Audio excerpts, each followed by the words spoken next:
Hello everyone. आज हम discuss करने वाले हैं हार्टनेल गवर्नर के बारे में। ये बहुत इंपॉर्टेंट गवर्नर है, एग्ज़ाम में इससे क्वेश्चन हमारा बनता है। इसे मैं अच्छी तरीके से आपको एक्सप्लेन करती हूँ इस डायग्राम के थ्रू। ये एक डायग्राम बनाया है, सिंपल डायग्राम ड्रॉ किया है ताकि इजीली आप ये डायग्राम एग्ज़ाम में ड्रॉ कर पाओ। अगर मैं यहाँ पर कोई 3D डायग्राम से समझाती आपको तो एग्ज़ाम में आप क्या ड्रॉ करो आपको ये भी कन्फ्यूज़न रहता है, क्योंकि देख के लगता है कि बहुत कॉम्प्लिकेटेड है, लेकिन बहुत सिंपल फॉर्म में ये गवर्नर बनाया है हार्टनेल ने। इसने क्या किया है, हार्टनेल ने मॉडिफिकेशन किया एक तरीके से प्रोएल गवर्नर को। प्रोएल ने कुछ इस तरह का गवर्नर बनाया था। जो हमारा ये गवर्नर था उसने आर्म्स को एक्सटेंड किया था और यहाँ पे बॉल्स को लगा दिया था, इस तरीके से था। लेकिन यहाँ पर क्या किया है, इसने आर्म्स ही हटा दिए। इसने आर्म्स की जगह यूज़ किया है bell crank lever. Clear. Balls का वेट जो उसका मास था वो कम रखा था प्रोएल ने, तो यहाँ पे इसने भी मास कम रखा है। मास कम रखने से क्या होता है, मैं पहले बता चुकी हूँ आपको, मास जितना कम होगा अपोजिशन फोर्स एक तरीके से कम है, इनर्शिया क्या हो जाएगा, कम होएगा। तो आपको मास कम है, ये आपके फेवर में रहेगा। तो इसने भी क्या किया, प्रोएल की ये बात लेकर चला कि मास कम रखा है। बट जो प्रोएल ने पहले गवर्नर बनाया, फिर उसमें जो लोअर आर्म्स थी ये वाली, इसको एक्सटेंड किया एंड देन बॉल लगाई। तो इसने क्या किया, वो सारा जो एक्स्ट्रा खर्चा आता उस चीज़ से उसको एलिमिनेट करते हुए अपना एक नया डिज़ाइन बनाया। वहाँ पर इसने ये बेल क्रैंक लीवर यूज़ किया। जो ये पिंक कलर के पेन से मैंने ड्रॉ किया है, ये एक और दूसरा, ये बेल क्रैंक लीवर है। एक तरीके से ये लीवर है जो कि 90 डिग्री एंगल पर रहता है, आप इस तरीके से समझो। मतलब कि 90 डिग्री एंगल पे, मतलब कि जैसे कि मैंने ये डायग्राम जस्ट मैंने ये आपको समझाने के लिए बनाया है। एक ये वाली आर्म है, एक ये वाली आर्म है इस लीवर में, और ये क्या रहेगी, 90 डिग्री पे रहेगी। आप चाहे इसको यहाँ से उठा के यहाँ रखो, कहीं पर भी लेकर जाओ, ये लीवर क्या रहेगा, 90 डिग्री पे ही रहेगा। यहाँ से क्या रहेगा, फिक्स है ये वाली आर्म और ये वाली आर्म। आप इन दोनों आर्म का एंगल 90 डिग्री से चेंज नहीं कर सकते हो। तो इसी टाइप के दो लीवर लगे, एक यहाँ पे लगा है इस साइड में और एक यहाँ पे लगा है। आई होप क्लियर होगा बेल क्रैंक लीवर क्या होता है, किस तरीके से आप उसको समझ पाते हो, ये मैंने समझा दिया आपको। वही मेन आपकी एक्सिस है जिस पे स्पिंडल लगा है, इसको क्या बोलेंगे, स्पिंडल एक्सिस। और ये आपका क्या है, स्पिंडल है जो कि आपका रोटेट करता है। क्लियर। ये जो आपके यहाँ पे जो मैंने बनाया है ये है स्प्रिंग। स्प्रिंग का क्या फंक्शन होगा वो मैं अभी आपको आगे बताऊंगी। लेकिन जो इससे पहले हमने प्रोएल गवर्नर पढ़ा था या और कुछ गवर्नर पढ़ा था, वो गवर्नर इस गवर्नर में डिफरेंस क्या है, वो डेड वेट टाइप गवर्नर थे और ये स्प्रिंग कंट्रोल गवर्नर है, क्योंकि यहाँ पे डेड वेट का यूज़ नहीं कर रहे हैं, हम स्प्रिंग का यूज़ कर रहे हैं। क्लियर। जो ये आपका बेल क्रैंक लीवर है, इसका जो ये वाला पॉइंट है वहाँ पर मैंने क्या किया है, एक बॉल लगाई है सिमिलर, एक यहाँ पर बॉल लगाई है। ये क्या बोलेंगे, इनको फ्लाई बॉल कहेंगे। ये स्प्रिंग हो गया। ये आपको स्प्रिंग को टाइट लूज़ करने के लिए यहाँ पर क्या किया है, नट का यूज़ किया गया है। और बेसिकली ये जो स्ट्रक्चर आपको दिख रहा है ये क्या है, फ्रेम है और कुछ नहीं है। ठीक है। एक तरीके से आपका प्रोटेक्शन पर्पज़ से भी आप मान सकते हो कि डायरेक्ट जो आपकी स्प्रिंग है वो एक फ्री स्पेस में ना रह के इस फ्रेम के अंदर रहेगी। क्लियर। और ये आपका स्लीव है, और स्लीव के ऊपर आपने क्या यूज़ किया है, स्प्रिंग का यूज़ किया है। तो आई होप जो इसका कंस्ट्रक्शन है, इसमें क्या होता है वो आपको समझ में आ गया होगा। अब मेन समझते हैं कि इससे होगा क्या। एक चीज़ आप यहाँ पे देखिए, प्रोएल ने जो मास कम यूज़ किया था बॉल का, उसने भी ये चीज़ करी है। लेकिन जो उसने एक्सटेंड किया था आपकी बॉल्स को इस तरीके से लगा के, लोअर लिंक को एक्सटेंड करके बॉल्स लगाई थी, उसने ये चीज़ नहीं करी है। क्लियर। स्प्रिंग यूज़ करी। स्प्रिंग क्या करेगी, जब स्लीव ऊपर की तरफ मूव करेगी, ये स्लीव जब ऊपर की तरफ मूव करेगी तो स्प्रिंग क्या होगी, कंप्रेस होगी। और जब स्लीव को नीचे आना होगा, जब ये वापस से नीचे आएगी स्प्रिंग, तो स्लीव नीचे कैसे आएगी, स्प्रिंग अपना स्ट्रेन एनर्जी रिलीज़ करेगी। बेसिक कॉन्सेप्ट होता है, स्प्रिंग क्या करती है, अपने अंदर एनर्जी को स्टोर कर लेती है, और जो एनर्जी स्टोर करती है उसको क्या बोलते हैं, स्ट्रेन एनर्जी। तो वो स्ट्रेन एनर्जी जब वो रिलीज़ करेगी तो आपकी स्लीव नीचे की तरफ आएगी। अभी के लिए सिर्फ इतना समझो, अभी आगे जैसे जैसे हम बढ़ते जाएंगे वैसे वैसे आपको पूरा कॉन्सेप्ट समझ में आ जाएगा।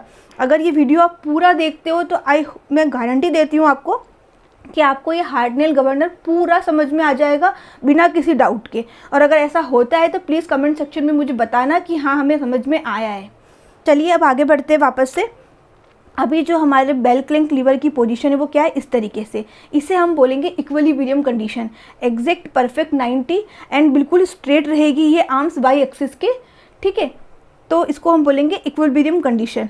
अब आपको पता है कि जब लोड की वैल्यू कम होती है, ज़्यादा होती है, तो इस पर जो स्लीव है वो ऊपर नीचे मूव करती है। क्लियर। तो मैं यहाँ पे मेंशन कर देती हूँ और चीज़, जब लोड की वैल्यू कम है, ताकि आपको समझ में आएगा और याद भी रहेगा। लोड की वैल्यू कम है, तो लोड जब भी कम होगा इंजन पे, तो स्पिंडल भी क्या होगा, फास्ट स्पीड से घूमेगा, तो स्पिंडल की स्पीड क्या हो जाएगी, इंक्रीज़ हो जाएगी। लोड कम होने पे स्पीड क्या होगी, इंक्रीज़ होगी। जब स्पीड इंक्रीज़ होगी तो क्या होगा, जो स्लीव है वो ऊपर की तरफ मूव करेगी। स्लीव कहाँ जाएगी, ऊपर की तरफ जाएगी। तो मैं यहाँ पे लिख देती हूँ स्लीव ऊपर की तरफ मूव करेगी। अब स्लीव ऊपर की तरफ मूव करेगी तो जो ये स्प्रिंग होगी वो क्या होगी, कंप्रेस होगी, दबेगी इस तरीके से यहाँ पर, तो स्प्रिंग में क्या होगा, कंप्रेशन होगा, स्प्रिंग कंप्रेस होगी। क्लियर, ये चीज़ आपको पता चल गई। जब कब बात करिए, जब लोड की वैल्यू इंक्रीज़ हुई है, लोड की वैल्यू इंक्रीज़ हुई है और स्पीड की वैल्यू इंक्रीज़ हुई है, सॉरी लोड की वैल्यू डिक्रीज़ हुई है एंड स्पीड की वैल्यू इंक्रीज़ हुई है। तो कंडीशन क्या बनेगी, जब स्लीव ऊपर की तरफ जाएगी तो ये बेल क्लैंक लीवर पे एक एंड पे तो बॉल लगी है, लेकिन ये एक एंड पे क्या लगा है, रोलर लगा हुआ है। ठीक है, तो अभी कंडीशन कुछ इस तरीके से है। बाद में कंडीशन जब स्लीव ऊपर की तरफ जाएगी, ये वाला हिस्सा ऊपर की तरफ जाएगा, तो ये इस तरीके से कंडीशन बनेगी। क्लियर, तो जो आपका बेल क्लैंक लीवर होगा वो क्या होगा, कुछ इस पोजीशन में होगा। क्लियर, और जब इसका उल्टा होता है, जब लोड इंक्रीज़ होता है तो क्या होगा, स्पीड डिक्रीज़ होगी, स्लीव नीचे की तरफ आएगी, तो स्प्रिंग क्या होगी, एक्सटेंड होगी, स्ट्रेन एनर्जी को रिलीज़ करेगी। इसका उल्टा होगा, जब स्लीव नीचे की तरफ आएगी तो बेल क्लैंक लीवर की पोजीशन कुछ इस तरीके से हो जाएगी। आई होप समझ में आ रहा है। बेल क्लैंक लीवर की पोजीशन कुछ इस तरीके से हो जाएगी, ये बॉल कुछ यहाँ पे आ जाएगी, तो स्प्रिंग तो स्ट्रेन एनर्जी रिलीज़ करके स्लीव को नीचे की तरफ धक्का दे रही है, प्लस ये जो बॉल्स है वो भी हेल्प करेगी इस स्लीव को नीचे आने के लिए।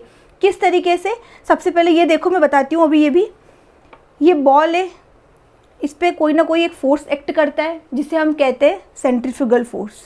इसकी वैल्यू क्या होती है, mr²।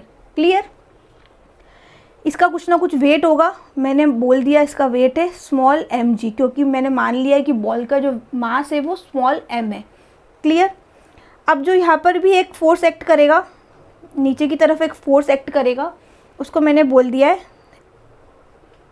mg, जो भी इसका स्लीव का मास है mg, प्लस जो आपने यहाँ पे स्प्रिंग यूज़ करी है, तो यहाँ पे आपका स्प्रिंग फोर्स एक्ट करेगा, मैंने उसको बोल दिया fs। क्लियर, तो mg प्लस fs यहाँ पर हॉरिजॉन्टल वर्टिकली डाउनवर्ड कंडीशन में यहाँ पर एक्ट करेगा। क्लियर, तो जब आपकी पोजीशन बेल क्लैंक लीवर की इस तरह से थी तो बॉल क्या हो जाएगी, यहाँ पे आ जाएगी। तो इस पर्टिकुलर पोजीशन पे बॉल अगर आ जाती है तो जो रेडियस है यहाँ से लेके यहाँ तक, रेडियस अभी ये वाला है, ठीक है, ये अभी हमारा आर है, लेकिन बॉल अगर अंदर की तरफ आ जाती है तो रेडियस क्या हो जाएगा, कम हो जाएगा। और हमें पता है एफ क्या होता है, जो हमारा सेंट्रीफ्यूगल फोर्स होता है वो होता है F(r)(ω²। तो आर की वैल्यू अगर कम होगी तो सेंट्रीफ्यूगल फोर्स की वैल्यू मतलब कि कम हो रही है, और सेंट्रीफ्यूगल फोर्स की वैल्यू कम हो रही है मतलब कि वही है कि आपका जो स्लीव है वो नीचे की तरफ आ रही है। यहाँ तक आपको समझ में आ गया होगा, कोई डाउट नहीं होगा। अभी यही चीज़ आपको और अच्छे से समझ में आएगी इन दो डायग्राम्स के थ्रू। ये जो पिंक कलर का पेन है वो रिप्रेजेंट कर रहा है आपका बेल क्लैंक लीवर इस पोजीशन में।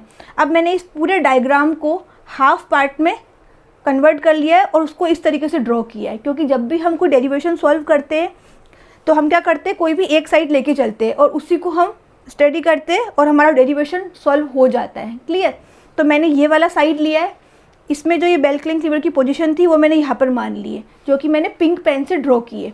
क्लियर, बॉल की पोजीशन यहाँ पर है। अब क्या हो रहा है, यहाँ पर जो रेडियस है वो एक्चुअल में देखा जाए रेडियस आर क्या था, यहाँ से लेके यहाँ पर तक आर था। क्लियर, अब हुआ क्या है, यहाँ पर देखो मैंने यहाँ पर ड्रॉ भी किया है, पिंक पेन की जो ये वाली लाइन है यहाँ से लेके यहाँ तक आर है, यहाँ से लेके यहाँ तक भी आर है। ठीक है, दोनों डायग्राम को रिलेट करके चलना है अभी एक बार। अब हम बात करते हैं जब स्लीव क्या हो रही है, ऊपर की तरफ जा रही है, जब हम वो कंडीशन लेके चलते हैं, मैक्सिमम स्पीड वाली कंडीशन लेके चलते हैं, जब हमारी स्पीड क्या है, मैक्सिमम है। देखो स्पीड मैक्सिमम होगी तो स्प्रिंग कंप्रेस होगी, स्प्रिंग कंप्रेस होगी तो आपका बेल क्लैंक लीवर की पोजीशन कुछ इस तरीके से होगी। तो यही पोजीशन को मैंने यहाँ पर ड्रॉ किया है ग्रीन कलर के पेन से। ये आपको समझ में आ रहा होगा कि क्या हुआ है। क्लियर, अब मैंने यहाँ पर जो अब नई पहले डिस्टेंस क्या थी, यहाँ से लेके यहाँ तक आर था, अब यहाँ से लेके यहाँ तक की कोई एक नई रेडियस आ गई है तो मैंने उसको बोल दिया R2। क्लियर, अब ये कंडीशन देखो, जब आपका बेल क्लैंक लीवर इस पोजीशन में हो, जब आपका स्लीव नीचे की तरफ आएगी, जब आपकी जो स्पीड होगी वो कम होगी, तो स्प्रिंग क्या करेगी, स्ट्रेन एनर्जी को रिलीज़ करेगी। तो कंडीशन कुछ इस तरह से बनेगी, बॉल यहाँ पे आ जाएगी। तो यही मैंने ग्रीन पेन से यही वाली पोजीशन यहाँ पे ड्रॉ कर दी है ताकि आपको डायग्राम प्रॉपर समझ में आए। अलग अलग डायग्राम्स मैंने ड्रॉ कर दिए यहाँ पर। तो कुछ ये पोजीशन बन गई है। तो पहली रेडियस क्या थी, टोटल r थी। अब जो रेडियस बनी है वो मैंने बोल दिया r1 बनी है। क्लियर? आई होप यहाँ तक कुछ भी डाउट नहीं होगा। अगर कुछ भी हल्का सा डाउट लगे तो फिर से एक बार वीडियो को प्ले करके देखना, नहीं आएगा कोई डाउट। अब हम देखते हैं कि इसमें मैंने और क्या किया है। ये बेसिक कॉन्सेप्ट आपको समझ में आ गया। अब जो भी हॉरिजॉन्टल लाइन से, मतलब ये वाली लाइन, जो ये वाली लाइन है, इसको मैंने बोला है हॉरिजॉन्टल और इसको मैंने बोला है वर्टिकल। तो जो ये हॉरिजॉन्टल लाइन है इसको मैंने कोई भी कुछ नाम देना है तो मैंने दे दिया B, इसको बोल दिया B, और जो वर्टिकल है उसको बोल दिया मैंने C। तो हॉरिजॉन्टल जो भी है, ये वाली पोजीशन, ये लाइन क्या है, हॉरिजॉन्टल है। यहाँ पे मैंने 2 नोटेशन यूज़ किया है तो इसको मैंने B2 बोल दिया। ये हॉरिजॉन्टल लाइन, ये वाली हॉरिजॉन्टल लाइन, और ये B1। अब आप यहाँ पर एक बात देखिए कि पहले इनिशियल पोजीशन ये वाली थी, फिर फाइनल में क्या जाके हुआ, कुछ ये वाली हुआ। तो ये अगर B2 है तो ये भी क्या होगी, B2 ही होगी, कंफ्यूज मत होना। सिमिलरली अगर ये B1 है तो यही का एंगल चेंज होकर वापस ये 90 डिग्री मेंटेन है यहाँ पर, ये इसकी लेंथ चेंज नहीं हो गई है। तो ये भी क्या है, B1 ही है। तो आप कंफ्यूज मत होना कि क्या कर दिया। एंड सिमिलर जो वर्टिकल है उसको मैंने C से डिनोट किया है। तो ये क्या हो गया, C2 मान लो, इसको C1 मान लो। क्लियर? और जो ये डिस्टेंस है दोनों, जो पहले बॉल थी और उसके बाद में जो बॉल आई है उसका मान लिया मैंने A, तो इसको मैंने बोल दिया A1, इसको मैंने बोल दिया A2। क्लियर होगा? कुछ नहीं किया है। हॉरिजॉन्टल में B मान लिया, वर्टिकल में B, जो भी वर्टिकल है उसको C मान लिया डिस्टेंस को, और जो बॉल जो शिफ्ट हुई है उनका डिस्टेंस मैंने मान लिया A। क्लियर? इनिशियल रेडियस थी हमारी R, एक बार हमारी रेडियस हुई है R1, एक बार हमारी रेडियस हुई है R2। कैसे हुई है, क्योंकि ये स्लीव के ऊपर नीचे मूवमेंट से हुई है। आई होप यहाँ तक सब क्लियर होगा। अब इसी के साथ में पहले एक डायग्राम और आप देख लो, फिर मैं आपको समझाती हूँ डेरिवेशन। डेरिवेशन बहुत ईजी है, कुछ नहीं करना है, बस आपको कंसेप्ट पता होना चाहिए कि कब क्या हो रहा है, ऊपर स्लीव कब जा रही है, नीचे स्लीव कब आ रही है। तो माइंड में कन्फ्यूज़न नहीं होना चाहिए। क्लियर? अब हम देखते हैं, यहाँ पर एक डायग्राम और शो करा है मैंने यहाँ पर। आई होप ये आपको डायग्राम दिख रहा है। ठीक है, ये वाला एक डायग्राम है। अब यहाँ पर आप देखिए, जो पिंक कलर का पेन है उसको मैंने क्या यूज़ किया है, आपके इक्विलिब्रियम कंडीशन को शो किया है। मतलब कि ये वाली लाइन, पिंक कलर का पेन क्या शो कर रहा है, आपका ये बेल क्रैंक लीवर इस पोजीशन में शो कर रहा है। अब एक बार आपका लीवर की पोजीशन हुई है इस टाइप में, इस टाइप में हुई है जो ग्रीन से शो कर रहा है, और एक बार आपके लीवर की पोजीशन हुई है जब स्लीव क्या हुई थी, नीचे की तरफ आई थी। तो मैंने उसको क्या किया, यहाँ पे दोनों ग्रीन ना यूज़ करते हुए एक मैंने ब्लू कलर का पेन यूज़ कर लिया है ताकि डिफ्रेंशिएट कर पाऊँ मैं। तो मैंने यही डायग्राम को, जो 2 डायग्राम बनाए हैं यहाँ पर, इसी को मैंने कंबाइन करके यहाँ पे बना दिया। तो आप देखो कि ये हमारा स्पिंडल एक्सिस है। स्पिंडल एक्सिस पे ये जो स्लीव का मूव, जो स्लीव है हमारी, एक बार यहाँ तक जा रही है, एक बार यहाँ तक जा रही है। तो इस पे जो ये डिस्टेंस है, जो स्लीव के बीच में जो डिस्टेंस है, उसी को हम क्या बोलते हैं, स्लीव मूवमेंट बोलते हैं, या फिर इसको बोलते हैं, डिनोट करते हैं स्मॉल h से। जो प्रीवियस वीडियोज़ है उसमें हमने स्लीव मूवमेंट को h से डिनोट किया है। तो स्लीव मूवमेंट क्या हुआ, यहाँ से लेके यहाँ तक। ये मैं आपको क्यों बता रही हूँ अभी, क्योंकि ये स्लीव मूवमेंट टर्म आगे काम में आएगी, तो मैं वहाँ पे आपको समझाऊंगी नहीं डिटेल में। वहाँ पे हम डायरेक्ट यूज़ करेंगे कि इसे हम यहाँ से लेके यहाँ तक को क्या बोलेंगे, स्लीव मूवमेंट बोलेंगे, जब हम बात कर रहे हैं गवर्नर की। क्लियर? एंड आपका ये एंगल और ये एंगल क्या होगा, थीटा होगा।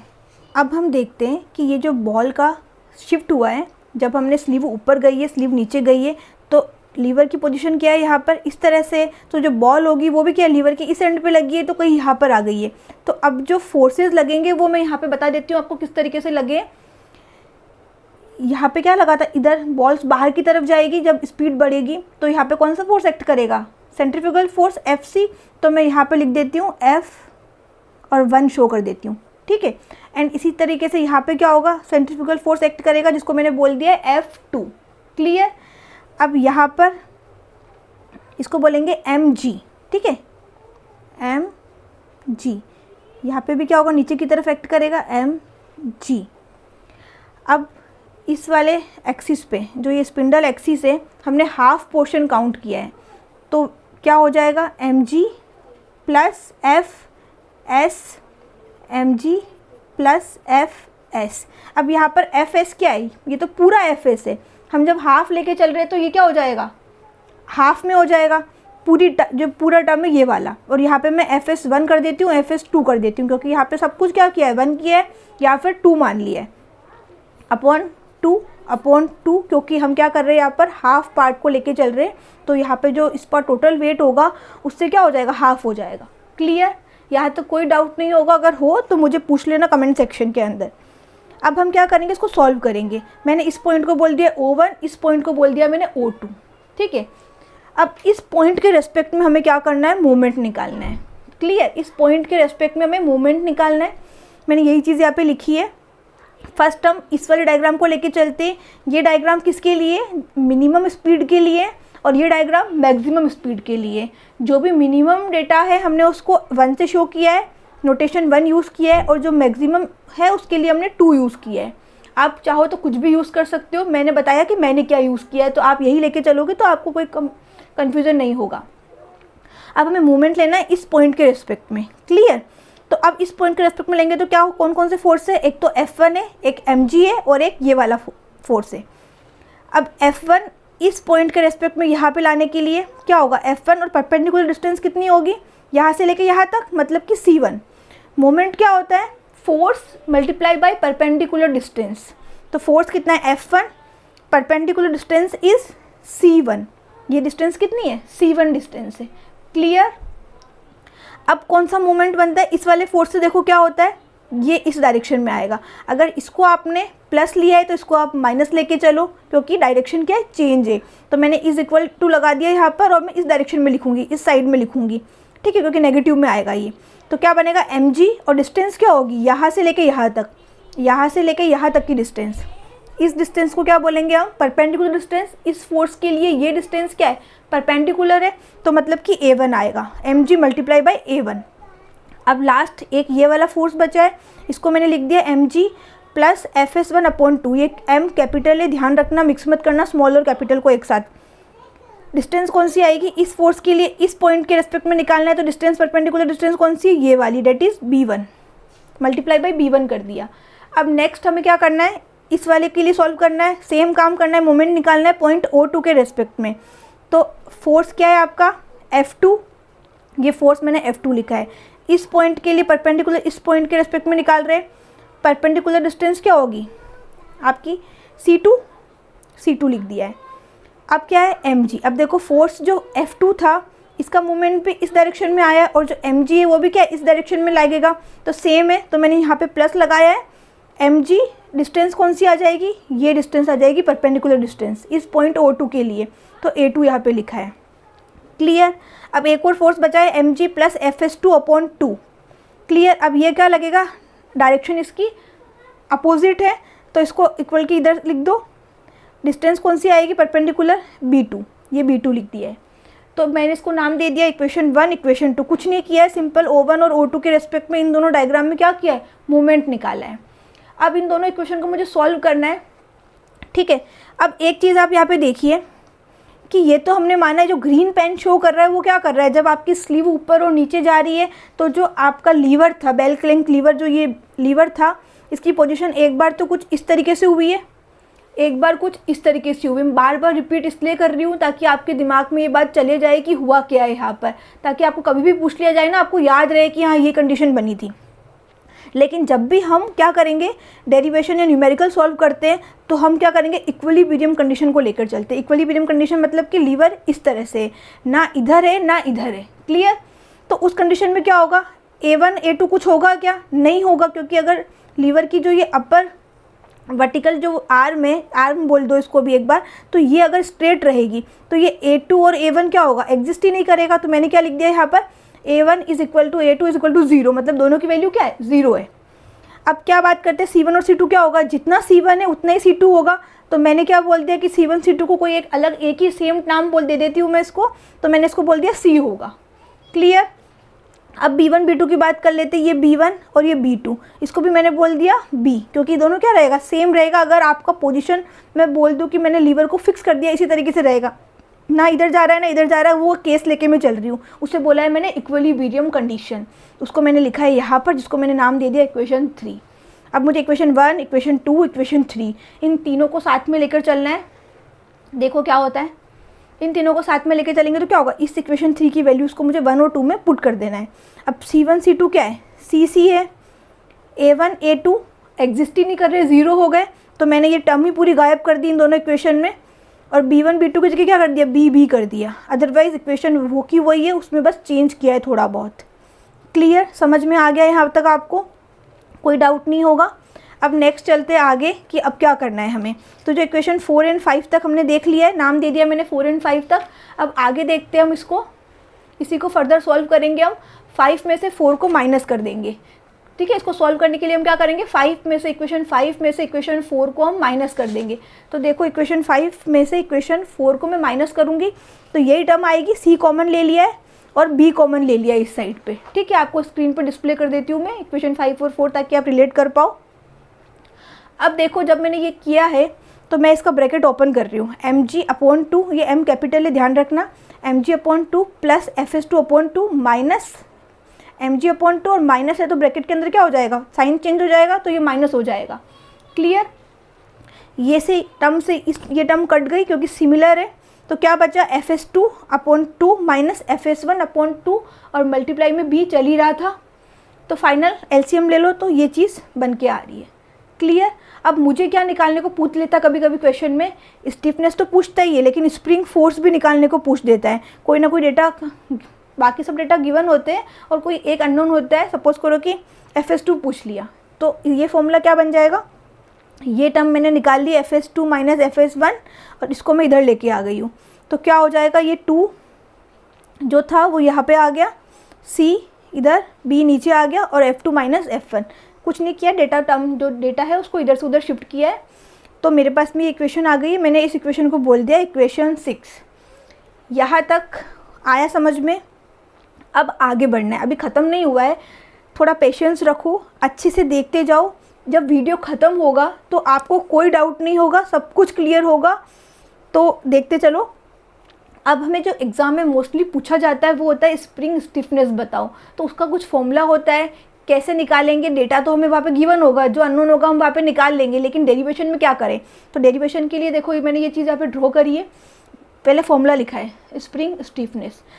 जब हमने वाइब्रेशन पढ़ते हैं हम इंजीनियरिंग वाइब्रेशन, तब भी हमें पता है, और स्प्रिंग का बेसिक फॉर्मूला है स्टिफनेस क्या होता है, spring force upon deflection, spring force upon deflection. इसको मैंने इक्वेशन नंबर 7 दे दिया, क्यों दिया है मैं बाद में बताऊंगी, काम में आएगी ये इक्वेशन, इसीलिए दिया है। स्प्रिंग फोर्स क्या है, ये जो fs2 और fs1 है वो क्या है, स्प्रिंग फोर्स है, तो इनका डिफरेंस भी क्या शो कर रहा है, स्प्रिंग फोर्स को ही शो कर रहा है, तो ये स्प्रिंग फोर्स है। क्लियर, और डिफ्लेक्शन क्या होगा, अभी मैंने बताया था गवर्नर के केस में, जो स्पिंडल एक्सिस पे जो स्लीव का मूवमेंट हो रहा है, मैक्सिमम स्लीव यहाँ तक जा रही है, मिनिमम स्लीव यहाँ तक जा रही है, उसी को हमने क्या बोला है h, और h ही क्या शो करता है, स्लीव मूवमेंट को शो कर रहा है, तो वही स्लीव मूवमेंट क्या है, डिफ्लेक्शन है यहाँ पर। क्लियर, अब जो डायग्राम ये वाला है ये मैंने अभी थोड़ी देर पहले भी बना रखा था, उसी को मैंने वापस से यहाँ पे रीड्रॉ किया है। क्लियर, ये डिस्टेंस क्या है, r1 है, ये डिस्टेंस r2, ये सब मैं भी एक्सप्लेन कर चुकी हूँ, ये डिस्टेंस h है। अब देखो क्या हुआ, क्या है, यहाँ पर मैंने जो इक्विलिब्रियम कंडीशन थी उसको ड्रॉ नहीं किया। इक्विलिब्रियम कंडीशन कौन सी थी, ये वाली थी, जो मैंने ये लगा दिया है, जो मैंने ये कलर किया था, ये इक्विलिब्रियम कंडीशन शो कर रही है। एक बार आपकी कंडीशन हो रही है इस तरीके से, एक बार आपकी कंडीशन हो रही है इस तरीके से, जब sleeve up and down movement कर रही है। क्लियर, तो वही चीज़ मैंने ड्रॉ करी है, एक को ग्रीन पेन से ड्रॉ कर दिया, एक को ब्लू पेन से ड्रॉ कर दिया है।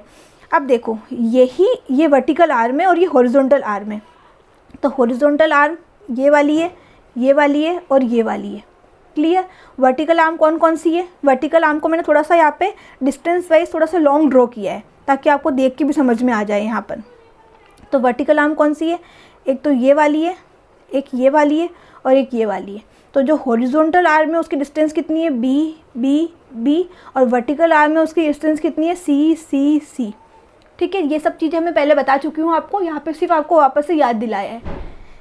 ये डिस्टेंस r है, r1 है सॉरी, और ये डिस्टेंस क्या है, r2 है। तो अगर यहाँ से लेके यहाँ तक कोई मुझे पूछ ले तो क्या हो जाएगा, टोटल में से r1 माइनस कर दो, that is r2 minus r1।